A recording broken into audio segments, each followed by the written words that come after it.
सो ये वीडियो में आज मेरी फ्रेंड, मेरी क्लोजेस्ट फ्रेंड, मेरी फैमिली, मेरी सिस्टर दिव्या के लिए बना रही हूँ, दिव्या भटनागर के लिए। मेरी गोलू मोलू सी क्यूटी सी, she left us, she left me. अभी तो बस उसने स्टार्ट किया था कि अपनी तरीके से वो जिंदगी जिएगी इंडिपेंडेंटली, किसी के ट्रैप में नहीं आएगी, खुद को संभालेगी, खुद को स्ट्रॉन्ग करेगी। And see, and I personally feel कि भगवान शायद खुद उसकी सफरिंग देख नहीं पाए, अंकल उसकी सफरिंग्स देख नहीं पाए। इतने सालों में, पिछले 9-10 सालों में आज तक मैंने कभी नहीं देखा कि दिव्या ने किसी के लिए कुछ गलत किया, किसी के साथ गलत किया या किसी को दुख भी पहुंचाया है। बस लोगों ने सिर्फ उसको ही दुख पहुंचाया है, उसी का ही इस्तेमाल किया है, स्पेशली रिलेशनशिप्स।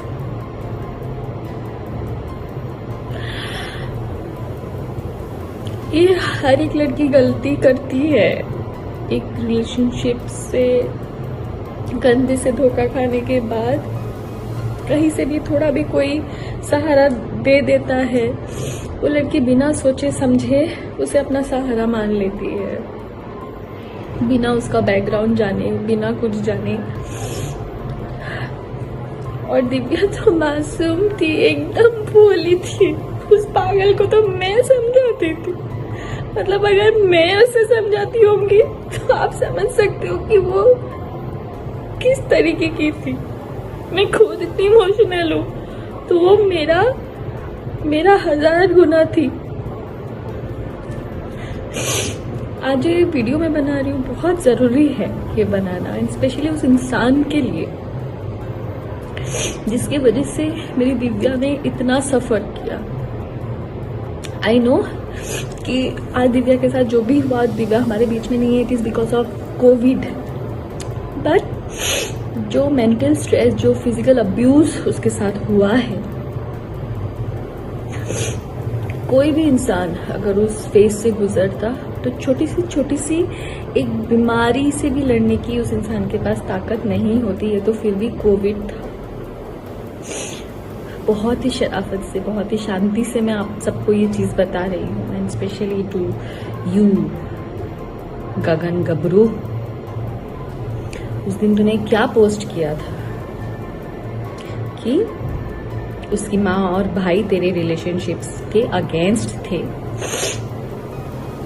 और वो नहीं चाहते थे तेरी शादी होए, और तेरे नाम पे वो पब्लिसिटी ले रहे। तेरी औकात क्या है? क्या औकात है तेरी? तू कौन है? तू यहाँ पे जो 4-5 जो गिने चुने आर्टिस्ट को भी जानता है ना, वो दिव्या के बदौलत भीख मांग के तू हिमाचल से दिव्या के साथ यहाँ रहने आया था। और जो तेरे अगेंस्ट में सिर्फ उसकी फैमिली नहीं, मैं भी खड़ी थी। इसीलिए वो 4 साल मेरी दिव्या से बात नहीं हुई थी, क्योंकि मुझे पता था कि तू ऐसा ही निकलेगा। पर दिव्या तेरे प्यार में इतनी अंधी हो गई थी, इतनी अंधी हो गई थी, तूने तेरे बातों में इतना फंसा लिया था कि उसको आगे पीछे कुछ दिख नहीं रहा था।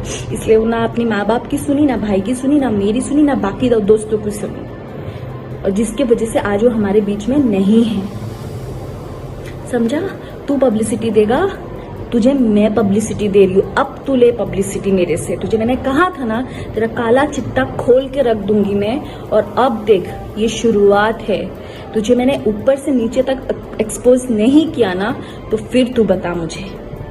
तो तेरे अगेंस्ट जो हम लोग खड़े थे वो इसके लिए गगन गबरू, क्योंकि तू मॉलेस्टेशन एक केस में शिमला में तेरे ऊपर केस चल रहा था, और जिसकी सजा 6 महीने जेल में रह के तू लास्ट ईयर भुगत के आया है, वो भी बेल पे। और अभी कभी भी तू अंदर फिर से जा सकता है, और अभी तू जाएगा ही, क्योंकि तूने जो मारपीट की है दिव्या के साथ इतने सालों तक, तूने जो टॉर्चर किया है, मेंटल टॉर्चर, जिसकी वजह से वो इतनी स्ट्रेस्ड में आ गई, इतनी बीमार पड़ गई, उसको डायबिटीज हो गया, हर एक चीज तेरे वजह से हुआ है जो तूने उसको टॉर्चर किया है। तुझे क्या लगा कि दिव्या चली गई तो तू अभी अय्याशी करेगा तेरे गर्लफ्रेंड्स के साथ? तो सुनो, सो कॉल गर्लफ्रेंड्स जो दिल्ली में और कहाँ कहाँ तुम लोग बैठे हो ना, भलाई तो इसी में ही है कि तुम लोग भी इसके ऊपर एनसी करके सेव हो जाओ, क्योंकि कहीं ये ना हो आज दिव्या है और कल दिव्या की जगह पे तुम लोग हो जाओ। सो अपने आप को बचा लो और इसके ऊपर एक एनसी करके डाल दो, क्योंकि ये ऐसा ही है और पता नहीं अगर इसको अगर हमने अभी नहीं रोका और आगे जाके किस किस लड़कियों की जिंदगी ये बर्बाद करेगा। So and this is to all the industry people, जितने भी आर्टिस्ट हैं, जितने भी इस आदमी के साथ जुड़े हुए हैं, प्लीज इसका बैकग्राउंड चेक कीजिए। हिमाचल शिमला पुलिस स्टेशन में जहां से भी ये है वहां का पुलिस स्टेशन, वहां के जेल का पता कीजिए इसका अच्छे से।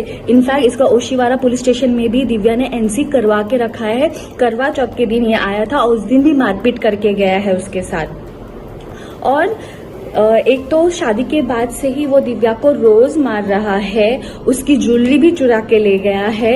हर एक चीज इस आदमी ने जो दिव्या के साथ किया है विद प्रूफ मैं आप सबके सामने एक एक करके मैं एक्सपोज करूंगी। बट उससे पहले तू सुन ले गगन गबरू, तेरी जिंदगी अब जेल में ही सड़ेगी, ये तू आज समझ ले।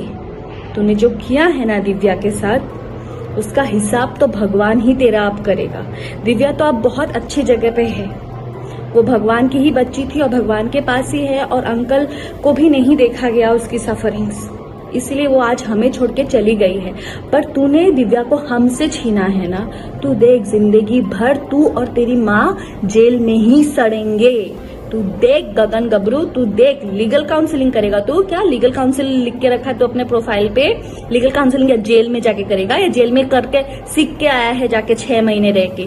तू देख, अभी तेरी पब्लिसिटी मैं करवाती हूँ, तू देख।